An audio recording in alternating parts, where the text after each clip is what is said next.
शादी के पहले से ही विभा को कपड़े धोने का बड़ा शौक था। कभी नल के नीचे तो कभी तालाब के पास। अरे मेरी नीली वाली लुंगी नहीं दिख रही है। विभा की अम्मा, कहाँ रखी है लुंगी? अरे वो तो विभा ने परसों ही धोकर रखी थी आपकी अलमारी में, देखो वहीं होगी। वो ना मैंने आज धो दी, मुझे लगा कि गंदी हो गई होगी। अरे कैसे गंदी हो गई थी, उसे तो मैंने पहना भी नहीं। हे भगवान, इस लड़की के कपड़े धोने की आदत से परेशान हो गया हूँ मैं। जितना तो घर में राशन नहीं आता, उससे कहीं ज्यादा डिटर्जेंट पाउडर का खर्चा है। इसकी शादी करवा दो, शादी जाए अपने घर में ही करे काम, फिर चाहे घर के कपड़े धोने हो या पूरे गांव के। हाँ ठीक बोल रही हो, देखता हूँ मैं कोई लड़का। वो दिन भी आ जाता है जब विभा को देखने लड़के वाले आ जाते हैं। लड़की मुझे अच्छी लगी। होने वाली सास कहती है, बेटी अगर कुछ पूछना है तो पूछ लो। वैसे तो हमारी लड़की बहुत ही शर्मीली है, जो बोल दो वो मान लेती है, इसे क्या पूछना होगा। अरे कैसी बात कर रही हो माँ, मुझे इन लोगों के घर रहना है, सवाल तो कई है। हाँ हाँ बेटा, पूछ लो ना, क्या पूछना है। आप लोगों के घर कपड़े कौन धोता है? सास का मुंह बन जाता है।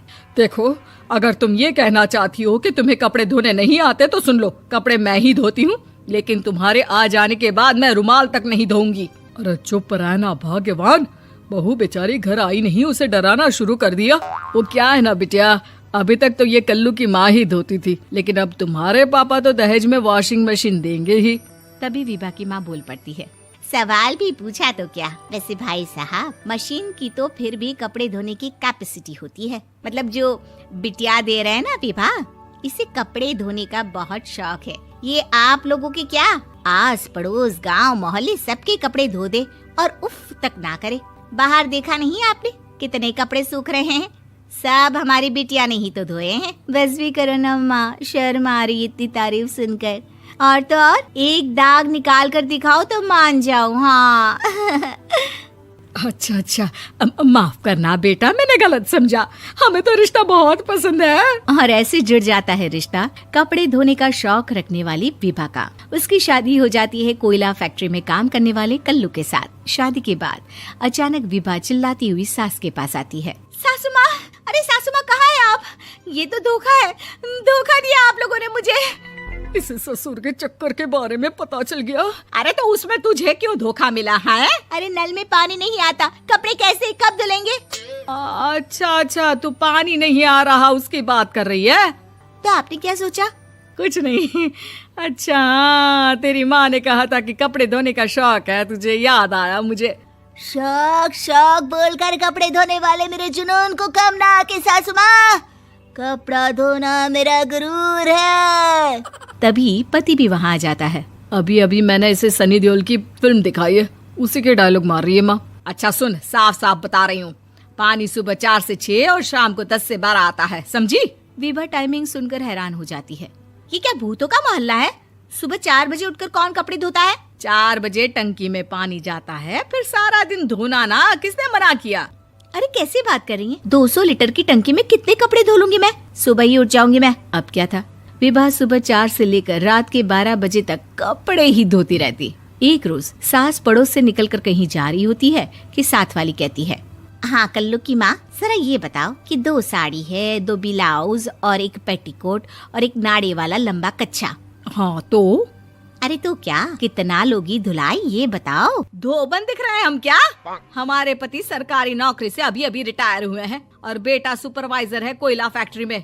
धोबन समझ रखा है हमें?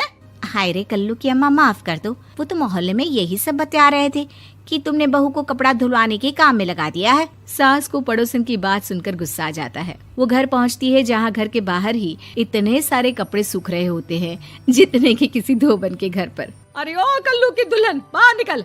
माँ जी यहीं आ जाओ, बाथरूम में चादर धो रहे हैं हम। अरे अभी हम धोते हैं, तुमको बाहर निकलो। ये आस पड़ोस वाले बोल रहे हैं कि हम बहू से कपड़े धुलवा कर उसे कपड़ा धोने वाली बना दिए हैं।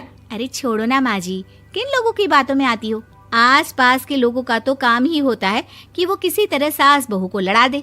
बहू सारे घर के कपड़े धोती है, ये क्या कम है? बोलिए। सास को भी लग जाता है कि वो बहू का ये सनकीपन नहीं छुड़वा सकती, इससे अच्छा है कि खुद ही चुप हो जाए। एक रोज सास और बहू मंदिर जाते हैं, जहाँ सास की साड़ी वहाँ खड़ी भीख मांगने वाली से मिलती है। माँ जी क्या बात है, आपकी साड़ी उस भिखारन से कितनी मिल रही है ना? हाँ हाँ, देखो तो दोनों की साड़ी मिल रही है। क्या बात है कल्लू की अम्मा, तुम खुद को तो अफसर की बीवी बताती हो और ऐसी सिंपल सी प्लेन साड़ी पहनकर घूमती हो। सिंपल और प्लेन नहीं है ये साड़ी। तो क्या सोने के धागे से फूल बने हैं? कुछ भी सासू माँ, कुछ भी। हाँ, बने थे इस साड़ी में सोने के धागे से फूल। मेरे पति लेकर आए थे मद्रास से स्पेशली मेरे लिए 10,000 की। ताहे भाई साहब इस भिखारन के लिए भी सेम टू सेम साड़ी लेकर आए होंगे 10,000 की। सास उस वक्त तो कुछ नहीं कहती, लेकिन बहू के साथ घर आती है और अलमारी से एल्बम निकाल कर लाती है। ये साड़ी देख रही है, ये वही साड़ी है जिसे मैंने अभी पहना था। इस साड़ी में ये जो चमकदार फूल दिख रहे हैं ना, ये सोने के धागों से काढ़े गए हैं। लेकिन तू लोकल वॉशिंग मशीन ब्रश से घिस घिस कर सारे फूलों को निकाल कर साड़ी प्लेन कर दी। मुझे माफ कर दीजिए सासू माँ। और तो और, जब मैंने तुझे तेरी गलती के लिए कुछ नहीं कहा, लेकिन तूने तो सबके सामने मेरा मजाक ही बना दिया। क्यों? बहू को समझ में आ जाता है कि अब से उसका कपड़े धोना बंद।